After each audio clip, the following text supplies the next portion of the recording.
Indrajit study point में आप सभी का स्वागत है। हम पढ़ रहे हैं एनसीईआरटी क्लास 12 अध्याय 11 विद्रोही और राज्य भाग 2, जिसमें हम संचार के माध्यम से जानेंगे कि उस समय संचार के माध्यम क्या थे। संचार मतलब खबर को पहुंचाना। खबर जिस तरह हम आज एक मैसेज करते हैं व्हाट्सएप पर, दूसरी तरफ चला जाता है। नंबर पे करते हैं, दूसरे नंबर पर चला जाता है। एक नंबर से पेमेंट ट्रांसफर कर रहे हैं, दूसरे के नंबर पर पेमेंट ट्रांसफर हो जा रहा है।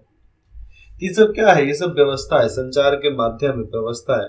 पहले पैसा भेजवाने के लिए लोगों को भेजवाना पड़ता था, अब नहीं, पैसा भेज दो, फोटो भेज दो, लोग मार के मुंगा देगा वहीं पे। ये सब चल रहा है, अब बहुत धड़ल्ले से चल रहा है। तो अलग अलग स्थानों पर विद्रोह के ढेरे मामले सामने आ चुके थे और इन ढेरों मामले में सामान्यतः एक सम्मान की योजना, एक समन्वयता की वजह से आंशिक रूप से उसकी योजना और समन्वय में निहित थी, क्योंकि जो भी लड़ाई हो रहा था एक जैसा ही हो रहा था। जहां पर विद्रोह होते थे एक ही जैसे नियम से होते थे, क्योंकि सब पहले से प्लानिंग था। योजना यहाँ पर बना हुआ था, एक ही योजना के अनुसार सब चीज चल रहा था। इसमें कोई शक नहीं है कि विभिन्न छावनियों के सिपाहियों के बीच अच्छा संचार बना हुआ था। हर किसी के पास संचार व्यवस्था तो था, तभी तो इतना ज्यादा जल्दी खबर पहुंचता था। अब यहाँ पर देखना, जब 7वीं अवध इरेगुलर कैलवरी ने अवध के इलाके में जितने भी लोग थे उनकी जो सिपाही की टुकड़ियां हुआ करती थी, तो उसने मई की शुरुआत में नए कारतूसों का इस्तेमाल करने से इनकार कर दिया। उन्होंने 48 नेटिव इन्फेंट्री को लिखा कि हमने अपने धर्म की रक्षा के लिए यह फैसला लिया है और 48 नेटिव इन्फेंट्री के हुक्म का इंतजार कर रहे थे कि भैया क्या वो बोलता है। सिपाही या उनके संदेशवाहक एक जगह से दूसरी जगह जा रहे थे। सिपाही या उनके संदेशवाहक एक जगह से दूसरी जगह जा ही रहे थे। और लबो बुआव, यहाँ पर समझना कि लबो लुबाव क्या होता है बताता हूँ। सबसे पहले ऊपर की बात आपको क्लियरिफाई कर दूं कि ये लोग जो अवध के 7वें रेजिमेंट के लोग थे, जिनको इरेगुलर कैलवरी बोल रहे हैं, इन लोगों ने क्या मना कर दिया कि 48 नेटिव इन्फेंट्री को लिख दिया कि हम नए कारतूसों का इस्तेमाल नहीं करेंगे, हमें धर्म की रक्षा करना है। उसके नीचे आ जाओ आप यहां से कि लबो लुबाव, थोड़ा ये नाम अजीब है, लबो लुबाव। तो ये कि लोग बस बगावत के मंसूबे गढ़ रहे थे। इसका मतलब साफ होता है कि अब लोग केवल बगावत के मंसूबे गढ़ रहे थे और उसी के बारे में बात कर रहे थे। उसको ये लोग अंग्रेज लोग कुछ अलग भाषा में बोलते होंगे, तो लबो लुआब, ये हमारे ना उर्दू का शब्द है, ना हमारे हिंदी का शब्द है, ना भोजपुरी का शब्द है, ये हम लोग का शब्द नहीं है। तो लबो लुआब याद मत रखना, खाली इतना याद रखना कि बगावत अब हर किसी के मन में आ गया था। सब लोग दिमाग में गढ़ लिए थे कि बगावत करना है, मंसूबा तैयार था अब इन लोगों का कि अब होगा। सिस्टन और तहसीलदार, और देखो सिस्टन कौन होता है, तहसीलदार कौन होता है। तहसीलदार मतलब थानेदार। अब सिस्टन का मतलब आप यहाँ पर समझ लेना पढ़ने के बाद। विद्रोह और सैनिक अवज्ञा, मतलब विद्रोह तो हुआ ही, लेकिन अब सैनिक भी अपनी सरकार की आज्ञा ना पालन करते हुए वह भी अब विद्रोहियों के साथ मिल गए। तो सैनिक अवज्ञा के संदर्भ में सीतापुर के देसी ईसाई मुस्लिम इंस्पेक्टर फ्रांसवा सिस्टन, तो किसी इंस्पेक्टर का नाम था इंस्पेक्टर फ्रांसवा सिस्टन, तो उसका अनुभव हमें बहुत कुछ बताता है। तो सिस्टन का मतलब यहाँ पर समझ लो फ्रांसवा सिस्टन, उसका नाम। तहसीलदार मतलब थानेदार, क्योंकि भैया वहां का ईसाई पुलिस का इंस्पेक्टर था। वह मजिस्ट्रेट के पास शिष्टाचारवश, मजिस्ट्रेट जो था उसके पास शिष्टाचार मतलब एक तरीके से नहीं, करुणा भाव से लोग जाते हैं गुरु के पास, तो शिष्टाचारवश मिलने के लिए तो गया ही, सहारनपुर गया हुआ था। कहां पर? सहारनपुर गया हुआ था। सिस्टन हिंदुस्तानी कपड़े पहने था, अब भाई हिंदुस्तान में रहते थे तो हिंदुस्तानी आदत लग गई होगी, और आलथी पलथी मारकर बैठा था वहां पर। इसी बीच बिजनौर का एक मुस्लिम तहसीलदार, कहाँ का? बिजनौर का एक मुस्लिम तहसीलदार कमरे में दाखिल हुआ। जब उसे पता चला कि सिस्टन अवध में तैनात है। तो उसने पूछा, क्या खबर है अवध की? सोचना यहाँ पर तात्पर्य क्या था, पूछने का क्या खबर है अवध की, काम कैसा चल रहा है।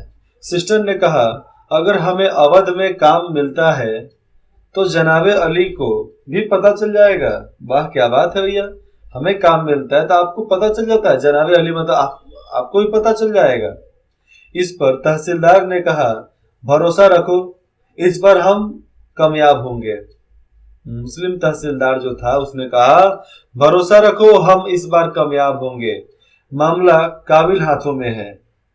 बाद में पता चला कि यह तहसीलदार बिजनौर के विद्रोहियों का सबसे बड़ा नेता था। अरे बाप रे, ये बिजनौर में जितना बड़ा आंदोलन हुआ था उस विद्रोहियों का सबसे बड़ा नेता था तहसीलदार ही।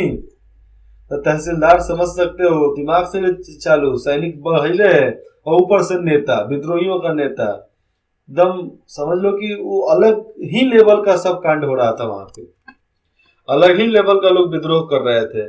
विद्रोही अपनी योजनाओं को किस तरीके से एक दूसरे तक पहुंचाते थे, इस बारे में इस बातचीत से क्या पता चलता है। तहसीलदार ने सिस्टन को संभावित विद्रोह क्यों मना किया था, चाहे मान लिया था।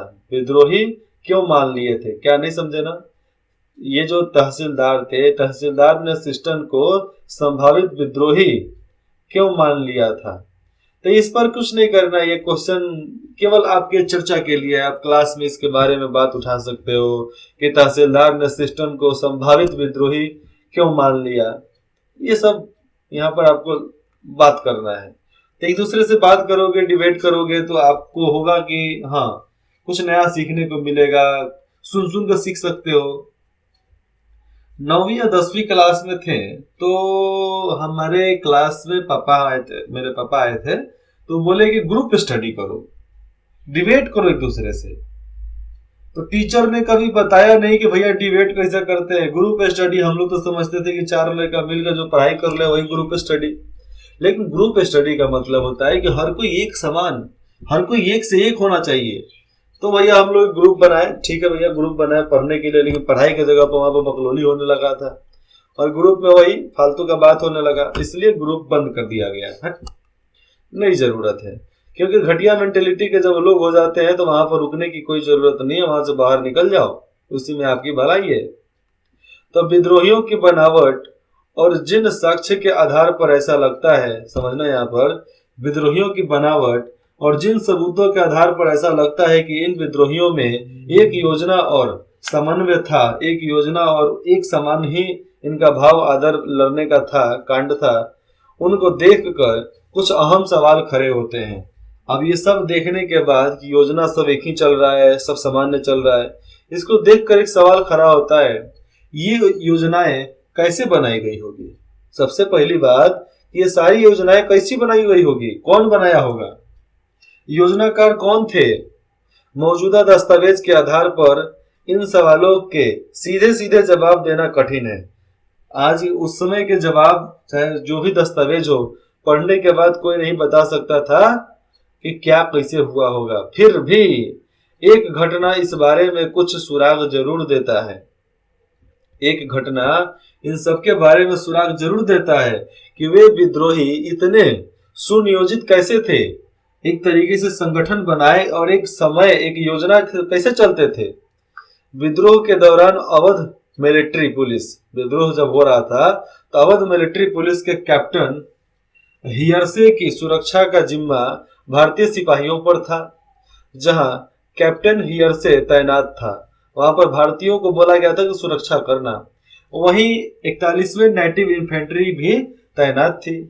इन्फेंट्री की दलील थी कि क्योंकि वे अपने तमाम गोरे अफसरों को खत्म कर चुके हैं, इसलिए अवध मिलिट्री का फर्ज बनता है कि या तो वे हियरसे को मौत की नींद सुला दें या उसे गिरफ्तार करके 41वें नेटिव इन्फेंट्री के हवाले कर दें।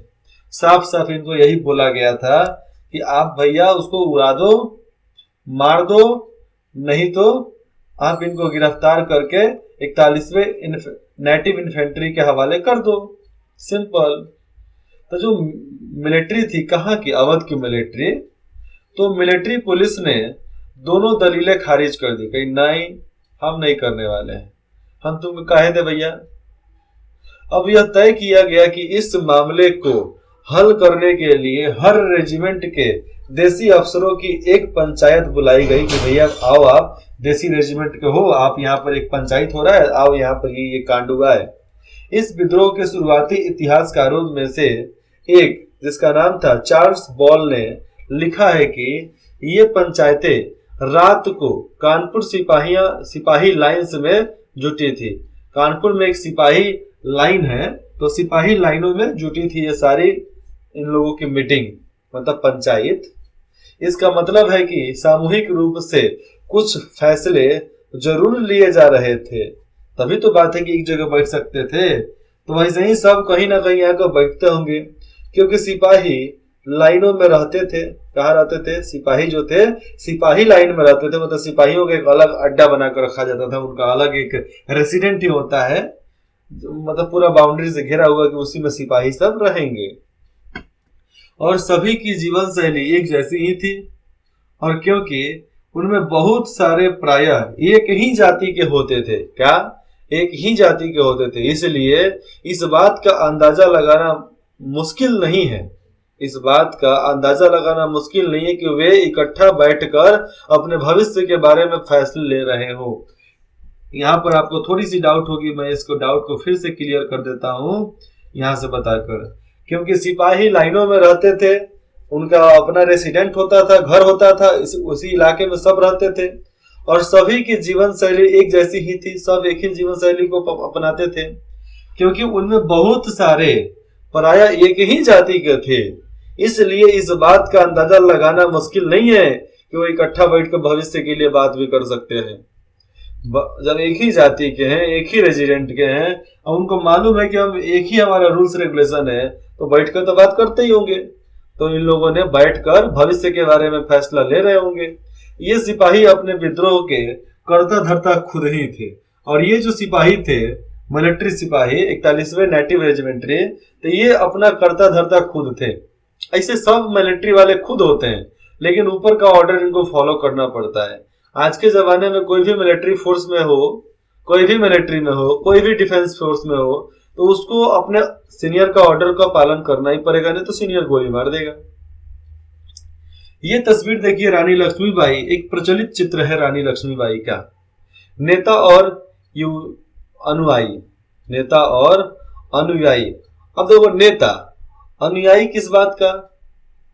तो जो किसका साथ दे उसको आगे बढ़ावे, वही तो है अनुयायी। ठीक है, तो देखते हैं इसमें कब बताया जाता है रानी लक्ष्मीबाई के बारे में। तो पूरा नाम था इनका महारानी लक्ष्मीबाई, गंगाधर राव जी की पत्नी। इनकी इतिहास भी पढ़ोगे तो थोड़ा आपको अजीब लगेगा, लेकिन बहुत अजीब लगेगा, क्योंकि बचपन से ही निडर, बचपन से ही डरने वाली नहीं, एक ऐसी लड़की थी ये, और हर कुछ मिला इनको, दुनिया में जो चाहा वो मिला। थोड़ी सी कभी कभी नहीं भी मिल सकते, गलतियां तो हर किसी से होता है, लेकिन देश प्रेम इनके अंदर में बचपन से ही था। अब कैसे हुआ कैसे नहीं हुआ, जैसे आप इनकी सीरीज पढ़ोगे तो आपको समझ में आएगा। तो अंग्रेजों से लोहा लेने के लिए नेतृत्व और संगठन जरूरी थे, क्योंकि जब तक कोई नेतृत्व नहीं करेगा, संगठन नहीं बनाएगा, तो अंग्रेजों से लड़ाई नहीं हो सकता है। इन लक्ष्यों को हासिल करने के लिए विद्रोहियों ने कई बार ऐसे लोगों की शरण ली, ऐसे लोगों के अंतर में चले गए, ऐसे लोगों का समर्थन लिया जो अंग्रेजों से पहले नेताओं की भूमिका निभाते थे। अंग्रेजों से पहले नेताओं की भूमिका निभाते थे, उन्हीं के संरक्षण में जाकर ये लोग लड़ना चाहते थे। जैसा कि हम पीछे देख चुके हैं, मेरठ के सिपाहियों ने सबसे पहले जो काम किए उनमें एक था कि वे फौरन दिल्ली गए और उन्होंने बूढ़े हो चुके मुगल बादशाह के विद्रोह का, मतलब जो बूढ़ा बादशाह था, तो बादशाह से विद्रोह का नेतृत्व स्वीकार करने की दरख्वास्त की कि भैया आप स्वीकार कर लो कि आप हमारे नेता हो, आप हमारा नेतृत्व कर रहे हो। लेकिन इस निवेदन पर सहमति हासिल करने में भी वक्त लगा। बहादुर शाह इस खबर पर भयभीत और बेचैन दिखाई दिए।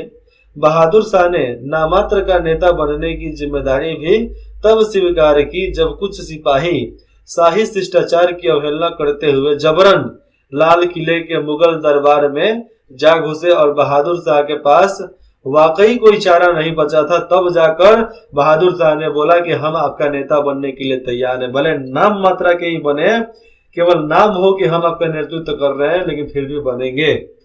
केवल इनका नाम की जरूरत थी उन लोगों को, बाकी सब वो देख लेते। मरने मारने की तो सोच कर ही आए थे कि मार कर ही मरेंगे, इसलिए उन लोगों ने जान लिया था केवल नाम चाहिए, क्योंकि आपके नाम से बाकी सब रजवाड़े हमारे साथ हो जाएंगे। जब सब हो जाएंगे तो किसी को हराना कोई बड़ी बड़ी बात नहीं हो जाती है। और दूसरे स्थानों का बात कर लेंगे तो अन्य स्थानों पर भी छोटे पैमाने पर ही सही इस तरीके के दृश्य देखने को मिल जाता था, घट चुके थे। कानपुर में सिपाहियों और शहर के लोगों ने, कानपुर के सिपाही और शहर के लोगों ने पेशवा बाजीराव द्वितीय के उत्तराधिकारी नाना साहेब के सामने बगावत की भागदौड़ संभालने के सिवा और कोई विकल्प ही नहीं छोड़ा था। और पेशवा बाजीराव द्वितीय के उत्तराधिकारी नाना साहब ने भी मान लिया कि चल भैया मरने के लिए तैयार हो सब, तो हम भी मरने के लिए तैयार है, चलो चलते हैं मरने। तो हम यहाँ पर झांसी की बात कर लेंगे। तो झांसी में रानी को आम जनता के दबाव में बगावत का नेतृत्व संभालना पड़ा था।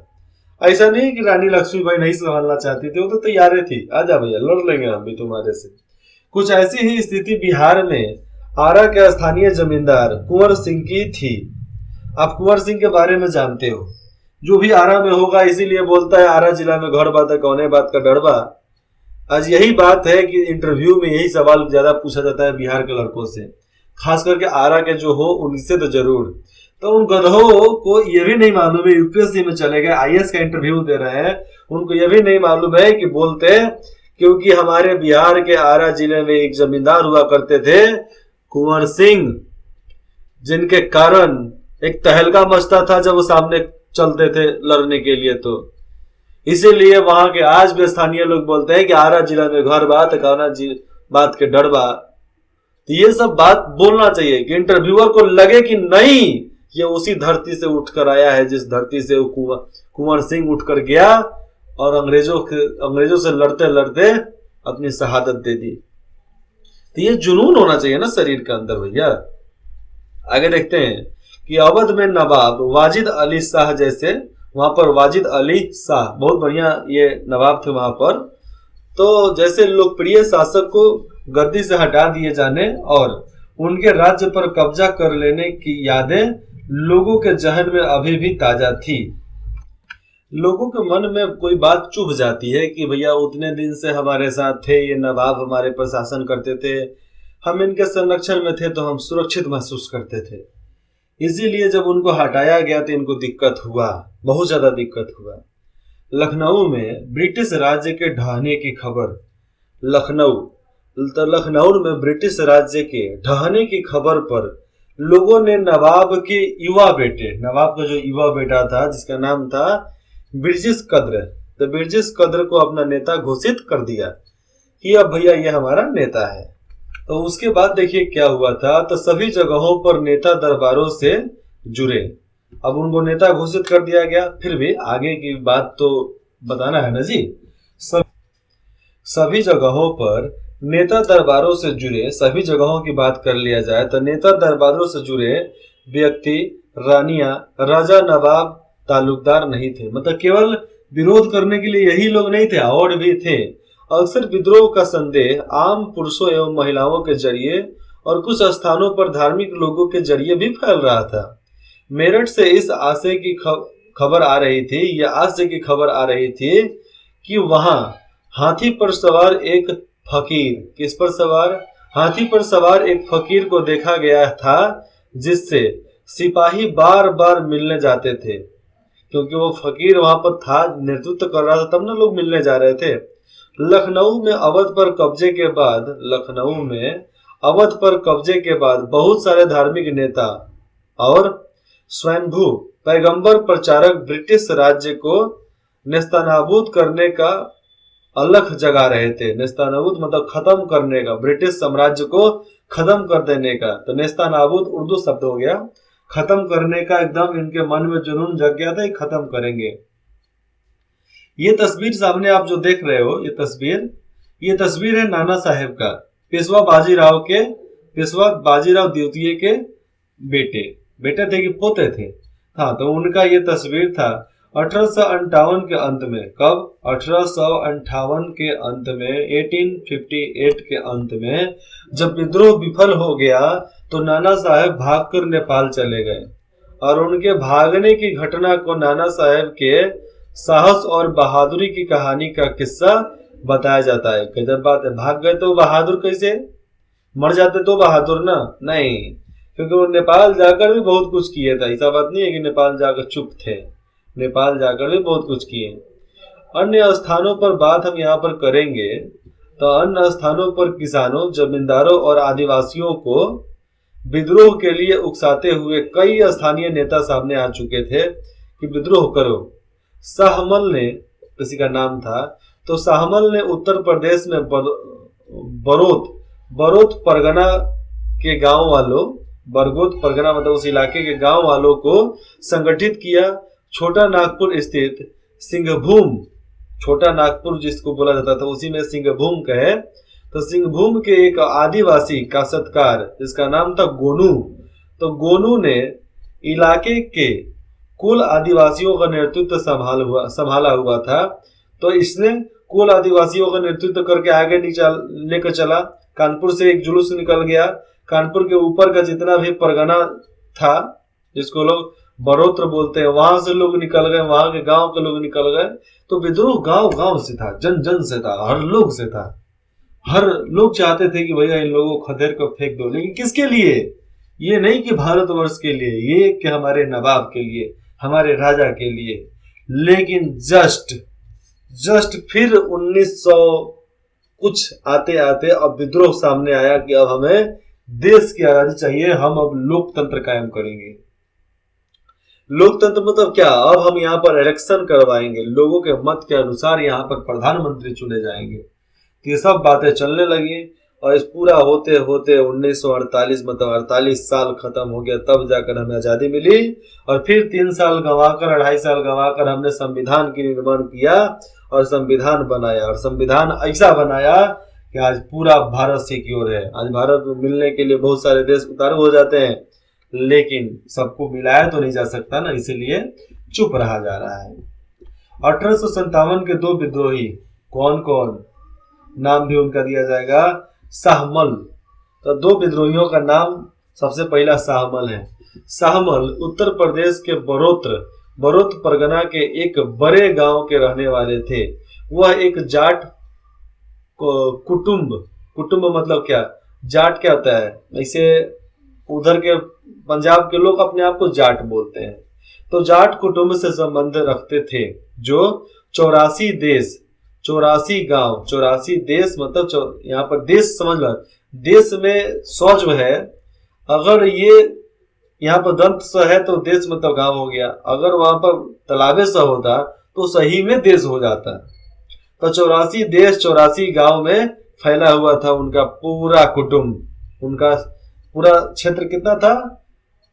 84 गांव में, 84 गांव में। इस इलाके की जमीन सिंचाई की सुविधाओं से लैस और उपजाऊ थी, क्योंकि उनका इलाका बहुत बढ़िया था।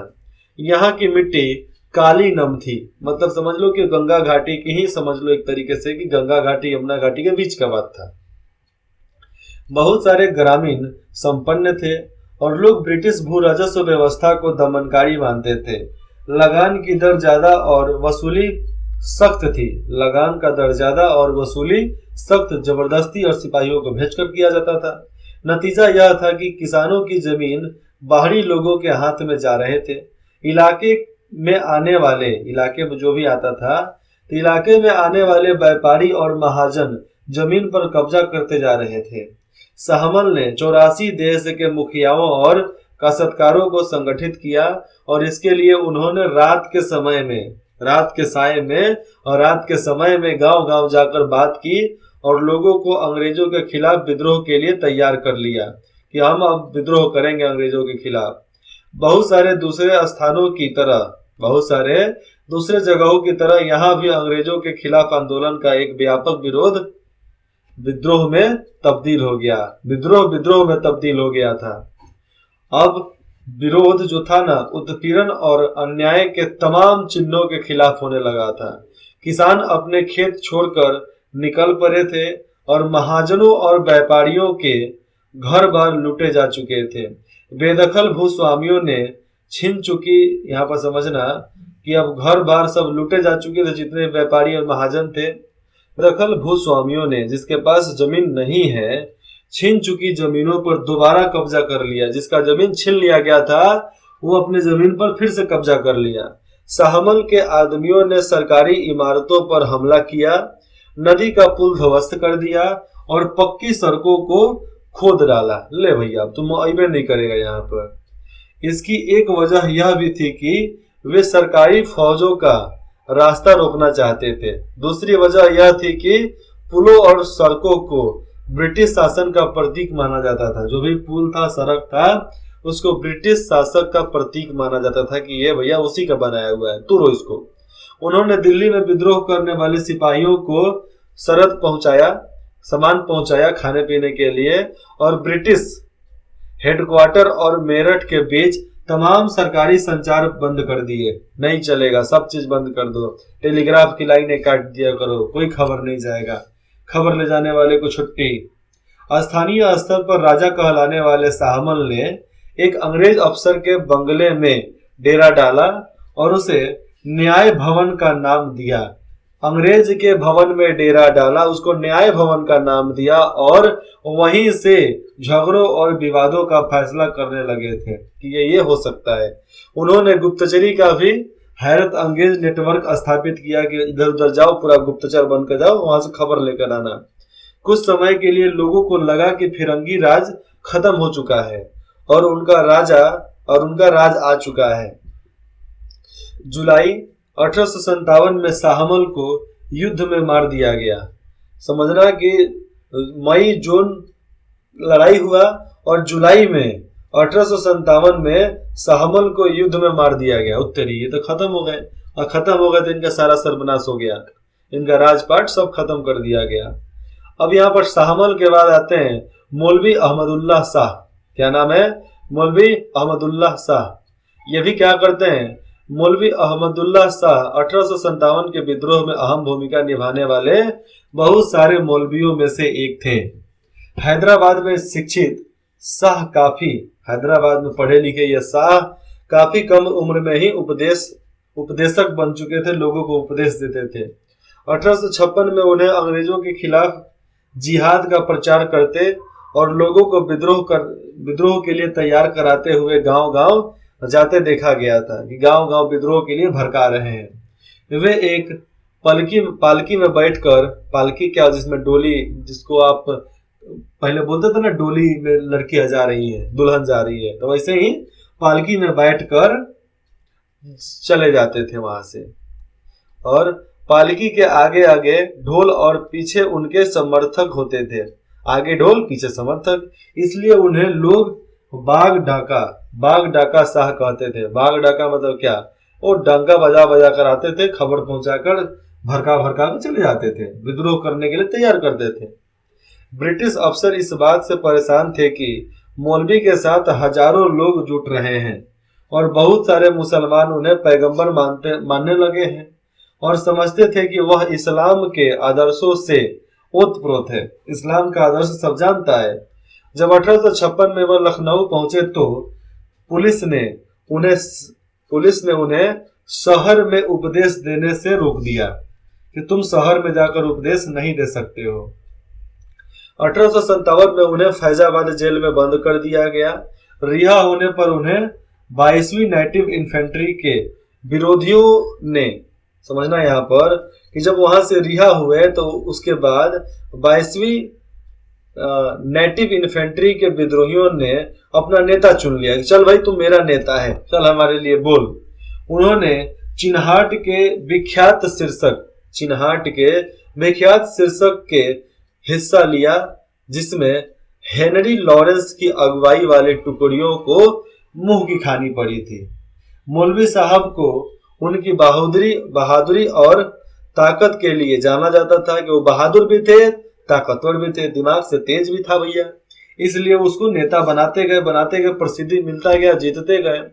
बहुत सारे लोग मानने लगे थे कि उनको कोई नहीं हरा सकता और उनके पास जादुई शक्तियां हैं और अंग्रेज उनका बाल भी बांका नहीं कर सकते हैं। काफी हद तक इस विश्वास के कारण उन्हें लोगों में इतना अधिकार प्राप्त था।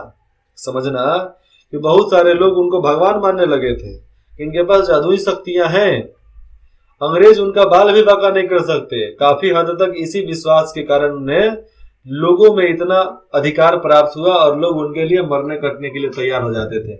वो पीछे ही रहते थे तो लोग काट पीट को खत्म कर देगा, सर मैं जीत लिया।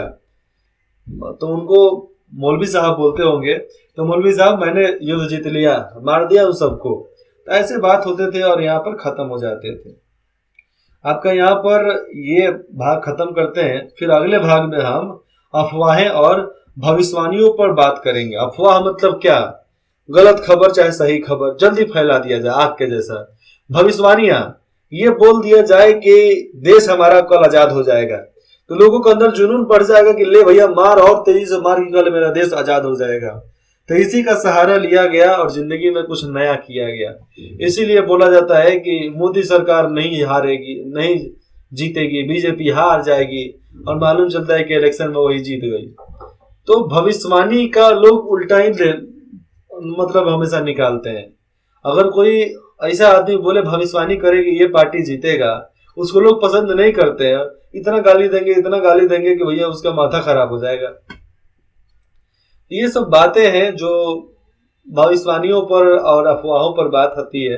आजकल बहुत सारे बाबाज और बाबाएं सोशल मीडिया पर देखने को मिल रहे हैं। आपका मन पसंदीदा साथी कौन होगा, आपका शादी किससे होगा, आप किसके नाम से प्यार करोगे, ये सब बता रहे हैं। मतलब सारी दुनिया को छोड़कर ये लोग शादी झंझट में लग चुके हैं। आपका व्यापार कैसे होगा, मोबाइल हई लोगे तो हई होगा, नंबर हई लेना तो हई होगा, हई खाओगे तो ये होगा, हऊ खाओगे तो वो होगा, हऊ पियोगे तो ये होगा। अरे यार क्या, इसे बकवास लोगों से दूर रहो। एक प्रसिद्ध और सिद्ध गुरु जो होते हैं, ऋषि मुनि होते हैं, उनका इज्जत करो, बाकी सबका इज्जत मत करो। कोई इज्जत लायक नहीं होता है। दाढ़ी मूछ बढ़ा देने से कोई साधु संत नहीं हो जाता है। दाढ़ी मूछ बढ़ाने के बाद कुछ नॉलेज भी होनी चाहिए। आज तो गधे भी दाढ़ी मूछ बढ़ा कर चल रहे हैं। आजकल तो फैशन चल गया है दाढ़ी बढ़ा लेने का, बोका लेखा। तो ऐसा नहीं है कि फैशन नहीं है, पहले भी फैशन हुआ करते थे, लेकिन पहले वो लोग फैशन किया करते थे जिनको दूर दूर तक हमेशा जाना रहता था, और जो बड़े लोग हुआ करते थे, छोटे लोग नहीं। और दाढ़ी पर वो लोग अपना शान रखते थे कि दाढ़ी है। लेकिन मेरा मानना है कि जगह के अनुसार लोग दाढ़ी रखते थे। आप समझना कि जगह के अनुसार लोग कैसे, जहां पर गर्मी होता था, चाहे राजा महाराजा लोग होते थे, पहले वही दाढ़ी रखते थे, उसके नीचे वाले मोछ रखते थे। कुछ लोग तो दाढ़ी मोछ दोनों रखेंगे, लेकिन थोड़ा कम रखेंगे। ये सब सिंबलें थी, ये सब एक तरीके का चिन्ह था, पहचानने गए कौन अफसर है, कौन सिपाही है, कौन राजा है, कौन सामंत है, कौन क्या है, कौन आदमी है, कौन भिखार है। ये सब एक चिन्ह थी। आज हम उसको फैशन बना दिए हैं। अरे फैशन तो उसका पहले इतिहास जान, इतिहास जानने के बाद कुछ करो, नहीं तो मत करो। आपको कुछ भी डाउट हो आप बेझिझक हमें कमेंट कर सकते हैं। इंद्रजीत स्टडी पॉइंट में जुड़ने के लिए आप सभी का बहुत बहुत धन्यवाद।